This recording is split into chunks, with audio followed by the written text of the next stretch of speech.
Alright, welcome back. I hope you're not just joining us because we've had some fantastic games today.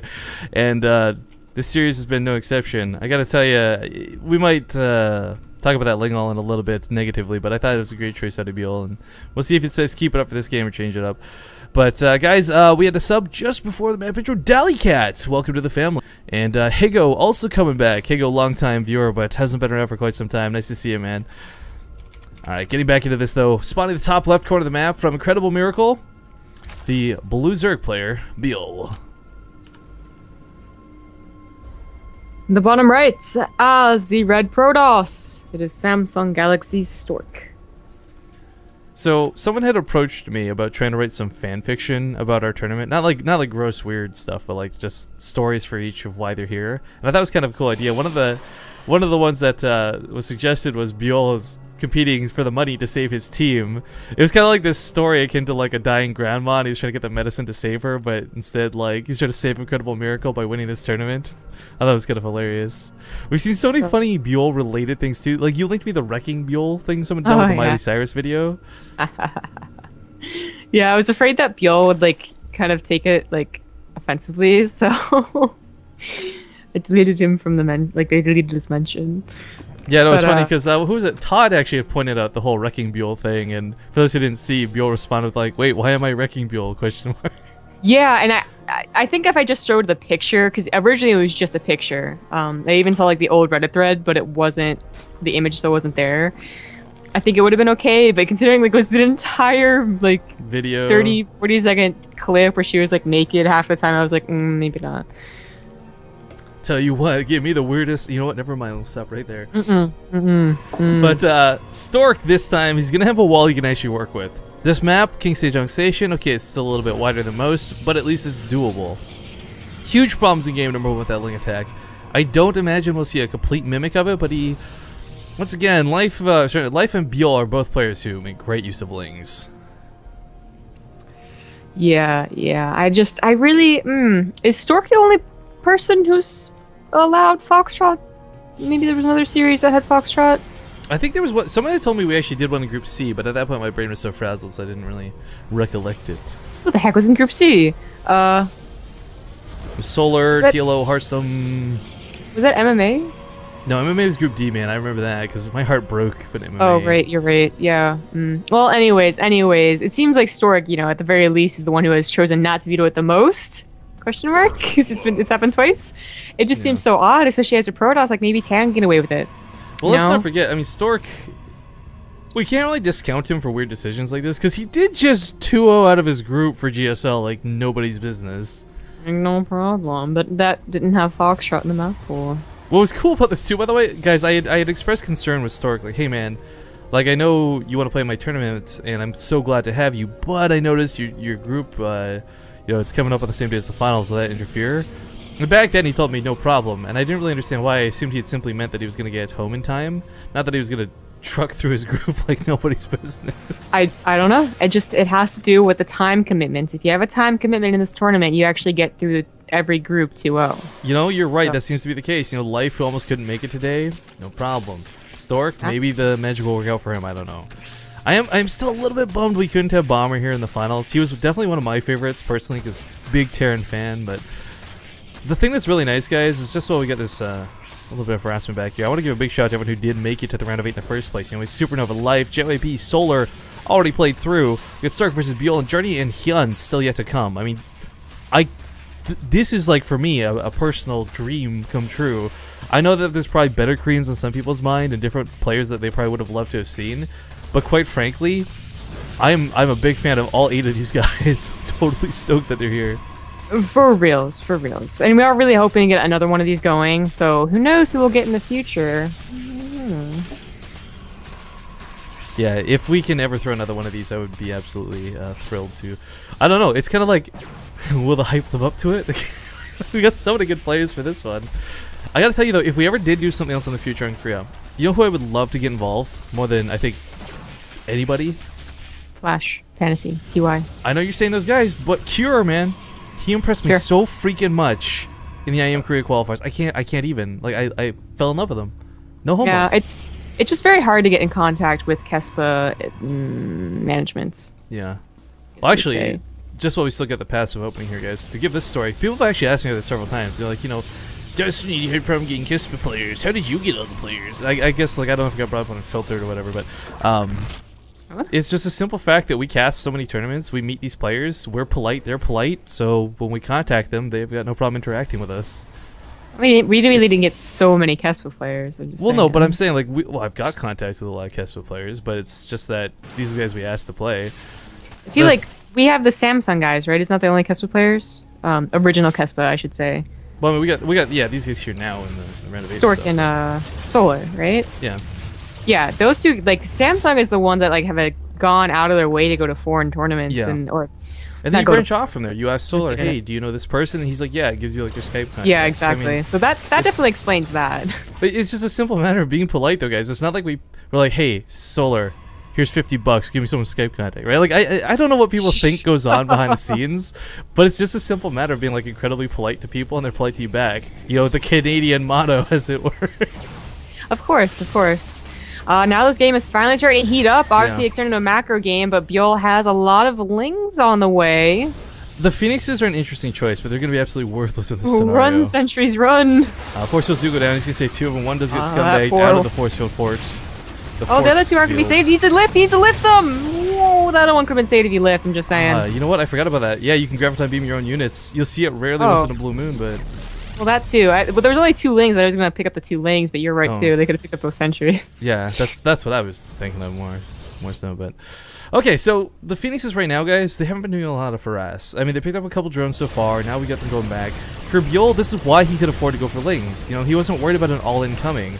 Zombie Guard was brought up multiple times in the past, but there's kind of some big tells when somebody goes Phoenixes. If they're picking up your drones, they're not saving energy for the attack. They're not looking to kill queens. They're not looking to pick up your roaches. If they're just passively picking off drones one at a time, you know they're just trying to harass while they macro at home. And that's precisely Byul reading this series perfectly. You know, he read Stork like a book. Sorry for the cliche, but exactly the way it went down. Ooh, wow. Okay, I did not expect charge. But directly into charge and High Templars. Very interesting. Now, Stork did try and get that 3rd up, but obviously that's why Byul made all those lings, just to get that sweet, sweet cancel, and he did, and Stork, still a little afraid to try and take it again. He really is not that big of an army. He's got a couple of zealots now. Yeah. There's no roaches for this either, it's just lings. This is actually... This might not work so well for Stork, because we've seen just how well this works. Will the macro hatchery see this? No! Ooh, so another warp in do, and then he'll probably go for the attack. I don't think he's going to wait for charge, obviously, but Croning had those level 2 weapon upgrades with +1 as well. He's going to shred through those lings. Well, that's going to be really effective. I mean, the lings are on the other side of the map. That's really all Byul has besides queens. Well, the 10 roaches are about to pop out. This was very well timed by Byul, but they will, of course, pop out maybe on top of the zealots, which is not what you want. The Phoenix is coming in as well. They could lift up these queens. They should probably lift up all the queens. They wouldn't kill them all, but... It takes them out of the fight, yeah. No more transfuses to keep the roaches alive. Zealots are doing absolute work here. Those +1 weapons are coming out fantastically, and even the queens starting to go down a little bit. Lifts up the one with the high energy. Actually, pretty smart choice there.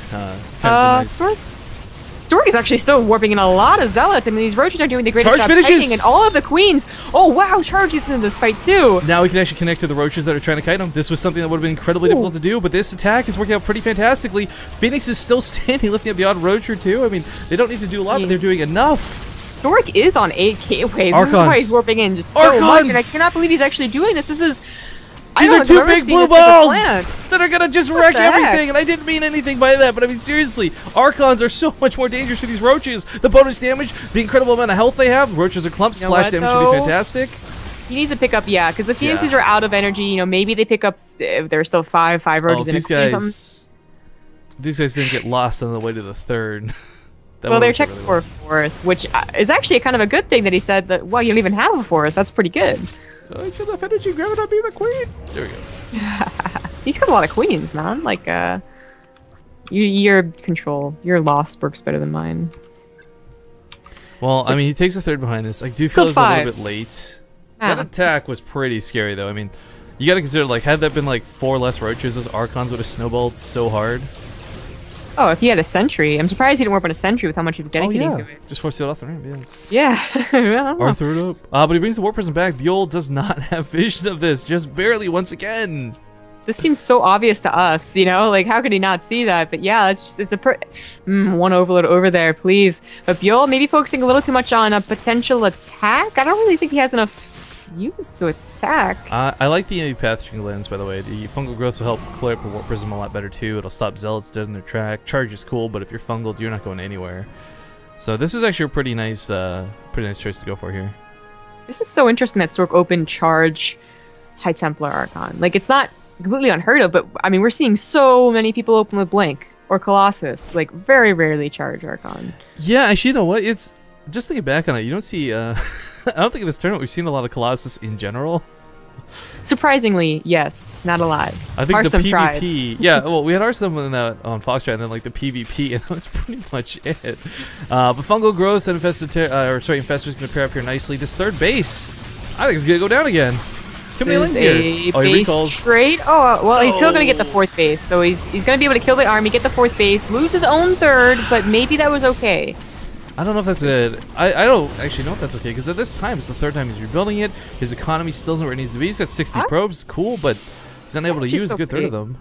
I mean, this is okay, so Byul is investing a lot into tech, so that's why his army and his supply isn't very high, but a Zerg player who's on the same supply as a Protoss player, like, and on 3 bases, I mean, I don't know. Well, we got Hive on the way, and this is where it starts really changing up. I mean, Zealots have been good so far, but with the melee upgrades, I can only imagine it's going to be either Broodlords or Ultras, and quite frankly, both are good against what Stork currently has. What's it going to be? I'm waiting for that tech to get slapped down. Ultras. Ultras it is. Oh, a huge charge lot warp in, and the Phoenix is always coming in to help. Come on, where's the force fields, man? These fungal growths are going to seriously wreck everything here. Zealots are so strong, they're so good, but if they can't move to attack, you know, and there's so many queens as well. You know, this actually might be a tell a little bit. Like, how many queens there are? Has he seen the Ultras Cavern? Where is the Ultras Cavern? I don't actually know. Oh, they've got third. Yeah, okay, so he hasn't seen the Ultras Cavern, but seeing so many queens with such high energy, he might be. That might be a tell. I don't think that much attention.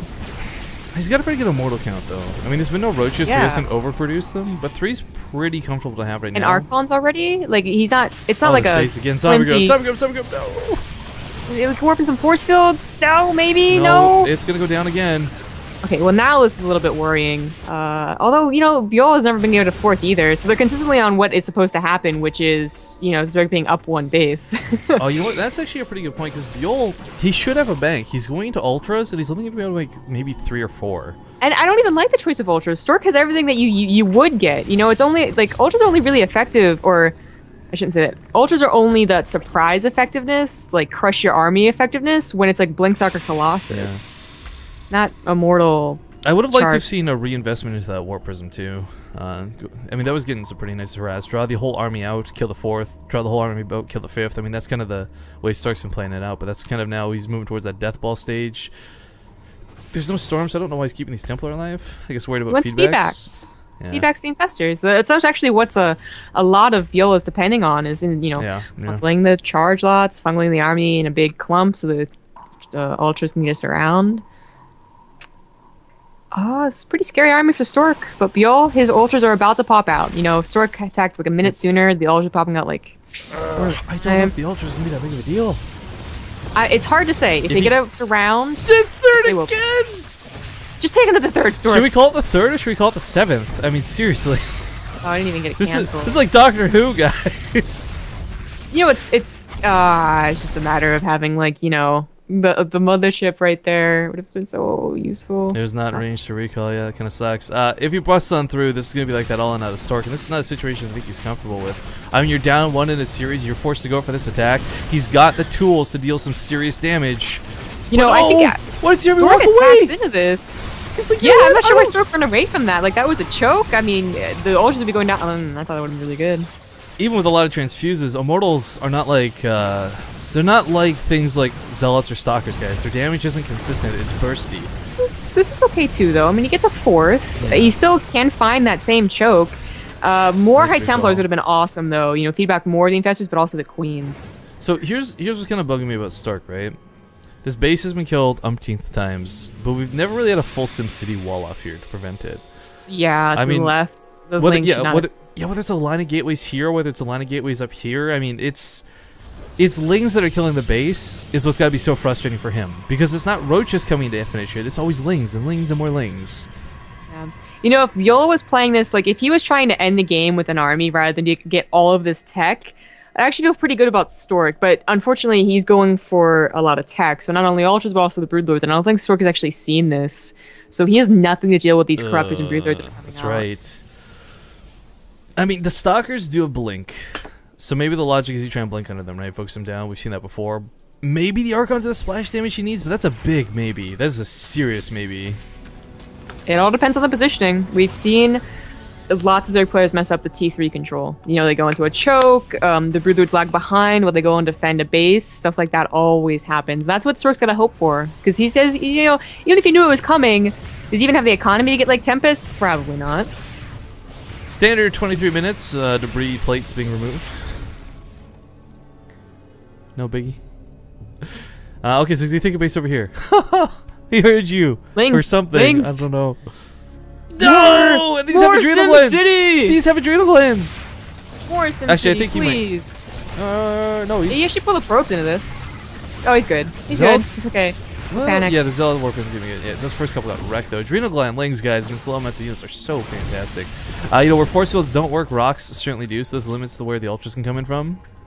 Oh, he's gonna be super disappointed when he sees broodlords. Oh, this observer's gonna see it first. Okay, good. This is almost like when a Terran player going mech sees mutas. Oh like, my god, this army is terrifying, mostly because of all the queens. Yeah. Transfuse is like crazy. Oh, bro. Oh, he gets the Mothership 4! Time warp goes down. Of course, ultras don't really care. And Immortal. Oh, these abducts. Nope, nope, nope. Here's the scumbag Templar. Like, oh, hey guys. Did you save any corruptors? Hey, did I miss anything? Okay, we'll see the broodlords get work. He feedbacks the overseers, not the right choice. That needed to be on the infestors. That needed to be on the queens.